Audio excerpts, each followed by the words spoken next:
Khetha ikumkhehlela inkosi enkulu unyazi lwezulu phakade ame. Isiwuchithile umuthi inkonyane esizweni sakwaZulu ebesethenjwe kakhulu uNkulunkulu ukuba yisona sizwe esizokwazi ukuthi sivimbe laba belungu abeza nobubi kuleli zwe labantu abamnyama esizweni esasifihlwe uNkulunkulu, isizwe samaJuda.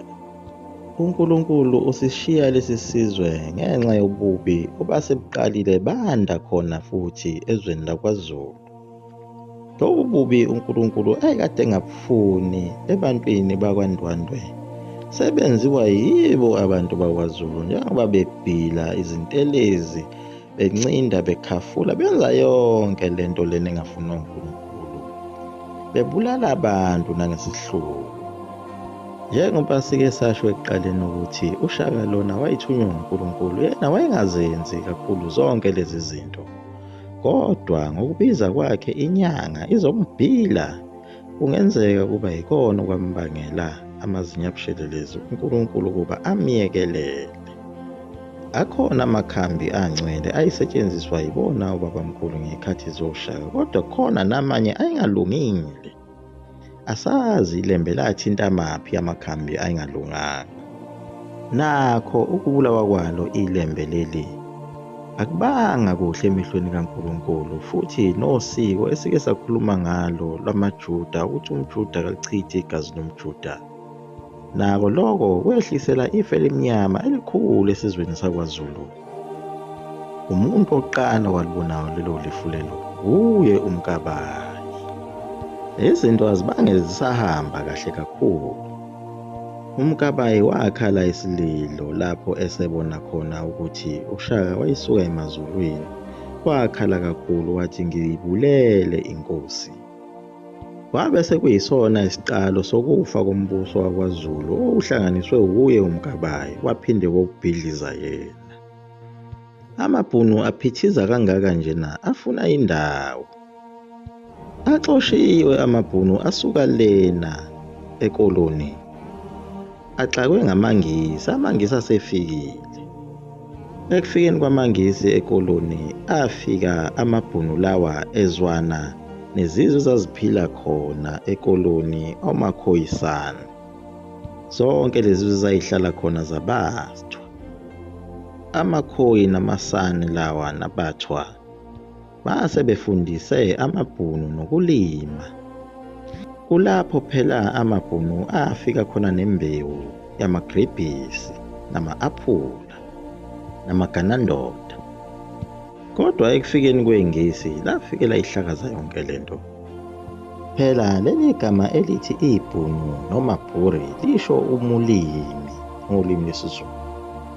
AmaBhunu afika lapha kwelasekoloni axoshwe yikho ukukolonayizwa lokhu okwenzeka emazweni asentshonalanga, ase ethi azocasha kuleli lasemzansi, aze asungula nolimi lwawo okuthiwa i-Afrikaans. Ayethi azama ukuqala isizwe sawo esisha. Ekufikeni kweNgisi lafikela ihlakaza yonke lento. Izizwe zabantu abamnyama ezayisekoloni zayihluleka ukuhlukanisa abelungu namaBhunu. Ngesikhathi iBhunu libona iNgisi lifika njengesitha, kodwa izizwe ezimnyama zasekoloni zona zazibona isihambi. Izizwe zamakhoyi namasane zabamukela ngezandla ezimhlophe, kanti zimukela izinyonga. AmaBhunu ngokubona lokhu kwenzeka abona ukuthi akasenayo indawo, ngoba ayabazi laba bantu ukuba bayinhlobo yabo ezigebengu. Befika nemithetho yabo yokuthi bebabuse. Asuka lapho amaBhunu abopha amakalishi ahamba azazofika kuleli zwe lakwaZulu ezofuna indawo ukuba aqhubeke alime.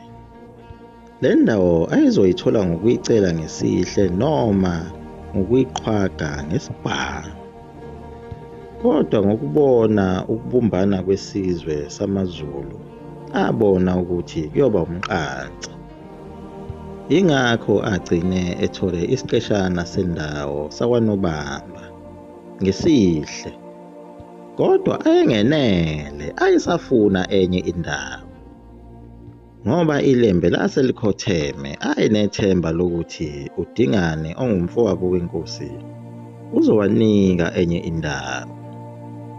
Lapho uDingane wethuka izanya wethuswa nayisithunzi somuntu owayehlobene noShaka ngoba uyamsola ukuthi angase amgwazi.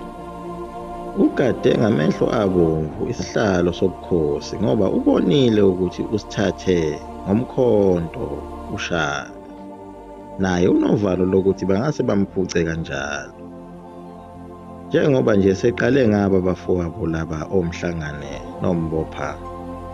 Uyajuqa ufuna ukujuqa umndeni wonke awuqede. Kodwa umfowabo ongumpande njengoba sike sasho ngendaba yakhe ukuzenza isithutha nesiwula akamnakile, uyazibhuquzela nje lapha emlothini umpande enganakwe muntu. Ngisho uMkabayi uqobo lwakhe uyambuka nje umpande uthi isithutha sikabhuti. Ingakho futhi uMkabayi engacabanganga ukuya kuye umpande ukuthi ayokhuluma naye leli tulo noma akhulume naye ngokuthi abekwe esihlalweni sobukhosi, ngoba wayibona ukuthi ubhuti wazala isithutha. Phela isilo uDingane uma nje kwatholakala ukuthi wake wahleka nelembe nje wawusufile. Njengaye uMagaye lona wathi noma esethi uzozama ukuzincengela kodwa isilo uDingane sambulala kunjalo ngoba sasingamethembi. Nawo lamabhunu ayekefike kulo ilembe ezocela indawo ayesevamile ukufika kuye uDingane ezokhanda ubudlelwane naye. uDingane wayewanyanya kakhulu amabhunu ngoba phela wayeyithathe emazwini elembe elalwakhulumile ukuthi ngeke nilibuse liyobiswa zinkonjane. Manje wayethi maye wabona ebe novalo olukhulu. Wabe esethi kulamabhunu ngesikhathi efuna indawo wasefuna ukusebenzisa icebo lakhe uShaka lokuthi abathathe eyobafaka engozini lapho abazothi mabehamba bengabuyi khona. Wacabanga bona abesuthu laba bakaHanisi kodwa base bebuswa inkosi uSgonyela ngaleso sikhathi. Wathi emabhunwini kunezinkomo zami ezibhajwe le enkosini yabesuthu uSgonyela. Izinkomo ngiyazifuna ukuba niyongilandela zona ngaphambi kokuba sikhulume ngendaba yomhlaba enithi niyawufuna. Angempela bahamba-ke labelungu abangamabhunu bephikelele khona ezweni labesuthu uSgonyela ukuyofuna izinkomo. Bathi uma befika khona le kwelikaSgonyela bafika njengabantu abazivakashi. Kungathi baphathele nenkosi izipho ezinhle kakhulu. Babe sebeyinika inkosi uSgonyela izipho, izibuko nakho konke okwakukuhle kukhazimula. Yajabula kakhulu inkosi ngalezi vakashi, kanti ayiboni ukuthi bayibophela uzongo. Bayigaxa umgexo base beyifasa nangamasongo lapha ezandleni nasey'nyaweni amahle bathi inkosi uzohloka ube muhle. Kanti lokho kwakungozankosi, inkosi ingaboni. Yathi iphaphama ekugcineni yazibona isibophekile inkosi ingasazi ukuthi izokwenza njani.